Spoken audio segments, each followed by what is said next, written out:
Are you out there doing your best to get on with life? Because, as you already know, it's what you make of your life that really counts. And sometimes having a few shortcuts to help you on your way can be very useful. The NLP Matters podcast might just be the toolbox you need to focus your attention, your effort, your drive onto what really does make the difference.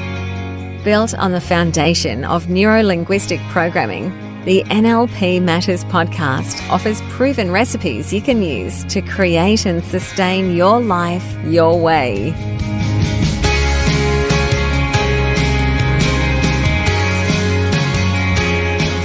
G'day and welcome to the NLP Matters podcast.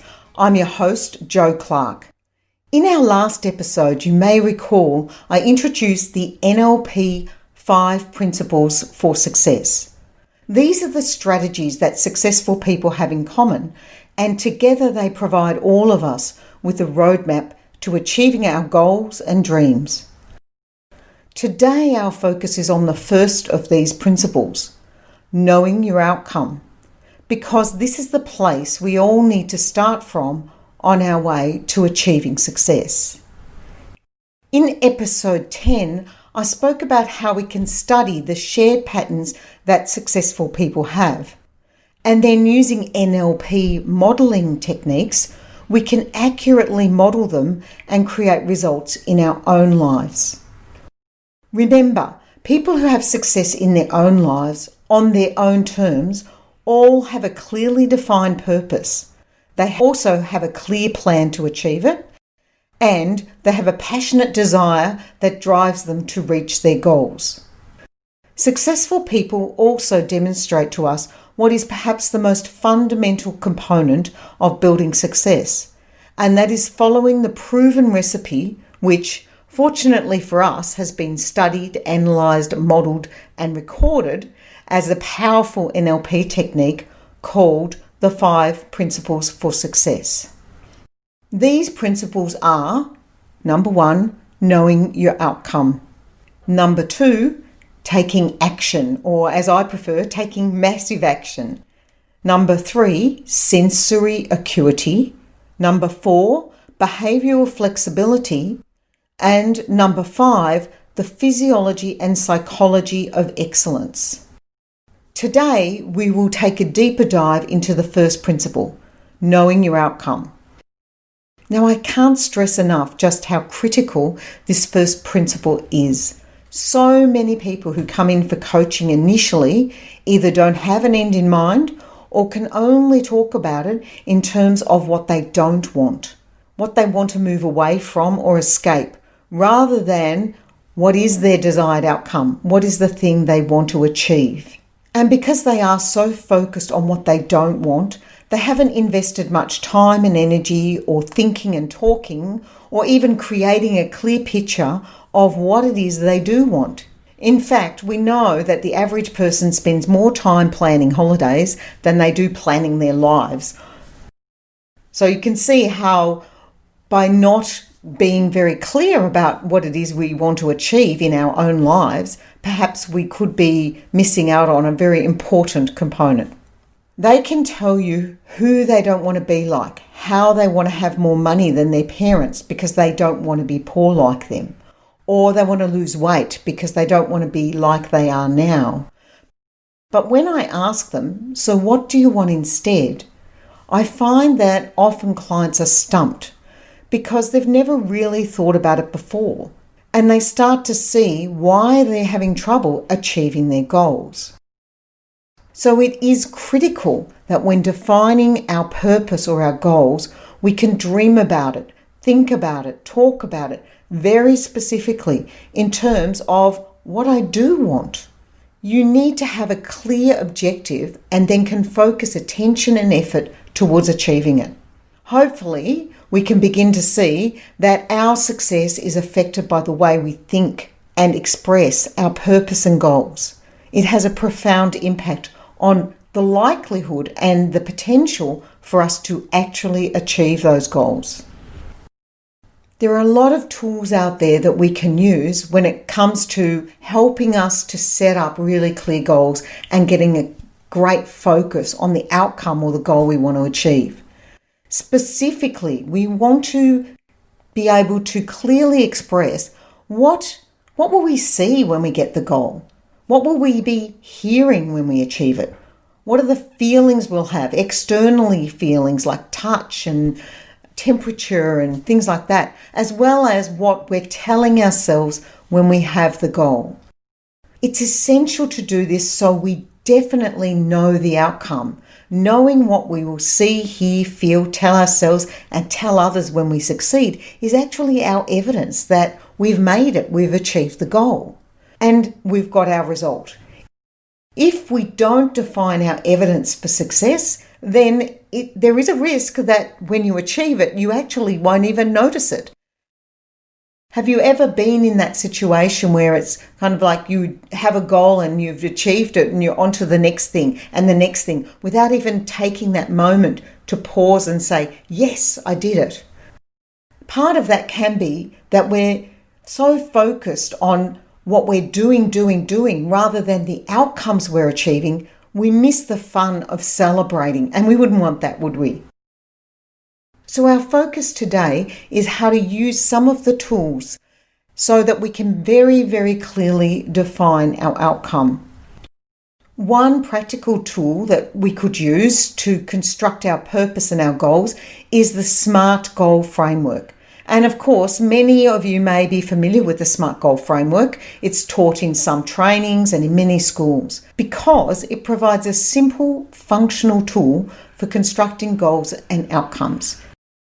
It is when you embed this SMART goal framework within the first of the 5 principles of success, knowing your outcome, that you really turbocharge your results. SMART goals, SMART is an acronym, and the S stands for specific and simple. M is measurable and meaningful to you. A stands for achievable and as if now. R is realistic.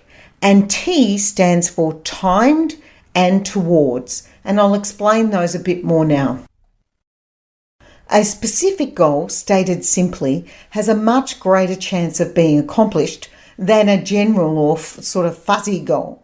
So we ask ourselves, who is involved? Who's involved in achieving this goal? What specifically do we want to accomplish? Where will it happen? What are the requirements and constraints around meeting this goal? Let's look at an example. A general goal would be, I want to get fitter. Now, the problem with this goal is it's too fuzzy. It's too easy to have a whole range of possible interpretations around what getting fitter means, which makes it really easy for us to sabotage our goals because getting fitter is not specifically defined. We might go to the gym a few times and then start to think, gee, I think I'm definitely more fit than I was a couple of weeks ago. And then we'll feel the motivation just drop away because at an unconscious level, it seems like job is done. I am fitter now, so we stop. This happens all the time with general or fuzzy goals. A more specific goal would be something like, I'm going to join a gym, go 3 days a week, and eat out or eat takeaway once per week or less for the next 6 months. In fact, you can even say the date, which is at the end of that 6 months. Now, our unconscious mind, as well as our conscious mind, has some specific information to work with, and it's much clearer what the criteria for success is. Eating out 3 days a week just won't cut it. Whereas with the fuzzy goal of getting fitter, eating out or eating takeaway every day would not have mattered. Yet it just might have proven to be a very effective sabotage strategy for achieving the general goal of I want to get fitter. Being really specific means our focus, what we pay attention to, is much more aligned, will help us to achieve our goal. So there's a lot less distraction. Choosing goals is like programming our mind, And like all good programs, the clearer it is, the more efficient and effective our minds will be when we're searching for our goal. This is why we must always start with the end in mind and ensure our goals are defined in a way that's crystal clear. There are several other components that make successfully accomplishing our goals even more likely. So now what we're going to have a look at is how to specifically define what being specific means when we construct our SMART goal. Yes, that's right. We even have to be very clear about the meaning for be specific. To maximize your success, the goal or outcome must be described using sensory-specific language. This means you know what you will see, what you will hear, what you will feel, smell, and or taste, what you will tell yourself and others when you actually achieve your goal. Take our goal of joining a gym, going 3 times a week, and eating out or takeaway once per week or less for 6 months. You can make this much more specific by creating a vivid picture of the goal and answering these questions. What will I see when I achieve my goal? What will I hear when I achieve my goal? What will I feel when I achieve my goal? What will I smell and taste when I achieve my goal? What will I tell myself and others when I achieve my goal? You might see yourself running on the treadmill going past 5 kilometers, or you might hear the sound of your breath when you're on the rower. You might feel the weight of the dumbbells as you lift the weights above your head, or you might taste the sports drink and smell the sweat, and you're telling yourself, I did it, I feel great. Using sensory-specific language means we connect to the emotion of our goals. They start to feel exciting, and this in turn feeds our passion and motivation, making it something we can really go for. And we should have some emotional attachment to achieving the goal. Ideally, we're passionate about our goals. And if we're also clear about how the goals will meet 3 or 4 of our top core needs from the 6 core needs we talked about in our earlier podcasts, then you really begin to feel your investment into achieving these goals is worthwhile. When we focus on the things that we desire, our goals, we can make it possible for our body and our mind to work hand in hand in transforming a focused idea into the physical achievement of our dreams. The second element of SMART goals is the M. M is for measurable and meaningful. Goals are more likely to be achieved when we establish concrete criteria for measuring progress towards the attainment of each goal that we set. Ask ourselves, how much? How many? How will I know when it is accomplished? Don't set a goal of only joining the gym.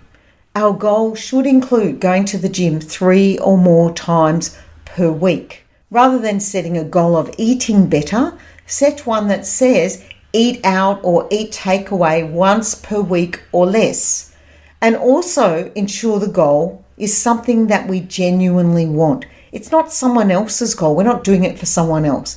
It is something that is congruently desirable and it's only for you. It's a goal that's about you and what you want. The third element of SMART goals is A. A is for attainable and as if now. It's no point setting a goal that you cannot reach, no matter what. The question you ask to determine if the goal is attainable is, has anyone else ever done this? Or has anyone else ever done the steps that when you put them together would deliver this goal? If you answer yes to either or both of these questions, then probably the goal is attainable. You can attain almost any goal you set when you plan your steps and establish a time frame that allows you to carry out those steps. Goals that may have seemed far away and out of reach eventually move closer and become attainable, not because our goals shrink, but because we grow and expand to match them. The as if now bit utilizes the NLP frame of as if. This helps you to ensure your goal has been written as if it is already a reality. If a goal is written using a one day or in the future or soon frame, then we tend to keep it in the future. Rather than a goal, it becomes a wishing, wanting, hoping thing. This means you can never attain it, because in order to actually achieve our goal, we must do it as if it is present now. The next SMART goal element is R for realistic. To be realistic, a goal must represent an objective towards which you are both willing and able to work. Achieving a goal will take some work and effort on your part. For a goal to be realistic, we must be willing to push through when the going gets tough. We have to ask ourselves, how do I need to be? And what do I need to do to accomplish this goal? Where am I now? And what are the steps I need to take to get to the goal? What resources do I need to follow those steps? Additional ways to know if your goal is realistic is to determine if you have accomplished anything similar in the past, or find someone else who has, and you can model from them. The final element for SMART goals is T for timed and towards. A goal should be grounded within a time frame. When we don't have a time frame tied to it, we don't have any sense of urgency around taking the steps and moving towards it. If, for example, you had a goal that you wanted to lose 10 kilos, you need to say, when do you want to lose it by? Saying someday I want to do that, won't cut it, because our unconscious mind doesn't respond well to those sort of generalities. Our goal has to be concrete in order to fire up our motivation and drive the action that we need to take so we move towards it. We need to anchor it within a time frame. So we might say by August the 1st, for example. And then we've set the timer into motion as we begin working on the goal. And finally, your goal should have some toward motivation. There are two directions that motivate people: moving away from something they don't like or don't want, for example, moving away from pain, and moving towards something they want, desire, perhaps even lust for, moving towards pleasure. If your motivation is all away from escaping pain, then as soon as you move to a point where the pain stops, so does your motivation. This means you stop too. A goal has to be defined as something you want and desire. Whilst for some people it may help to also have an awareness of what you don't want, this is not the goal. It's merely a part of what motivates you to go for the goal. So many people live through life accepting whatever turns up. You can choose not only what you ultimately want out of your life, but how you experience life moment by moment. If you move your focus away from problems towards a desired outcome or a goal, you will have a much higher chance of achieving those outcomes.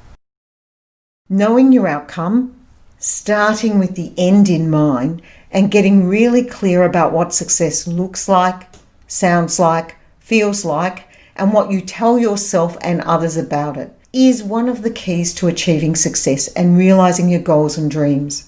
NLP teaches us how to align our goals and actions in a powerful alliance that can drive us towards achieving our purpose. Join me over the next few episodes as we continue to explore the 5 principles of success and how they can become the blueprint for how you design your life. In our next episode, we'll focus on the second and third of these principles, taking action and sensory acuity. Stay awesome, and I look forward to connecting with you in the next episode. Wow, thanks for showing up and listening in. We would love to hear from you. Send your thoughts, ideas, or questions via email to joanne@destinypursuit.com.au. Now it's time to take today's recipe out into your own life. Notice the differences that show up as you apply it. We'd love to hear how you are progressing with your new approach.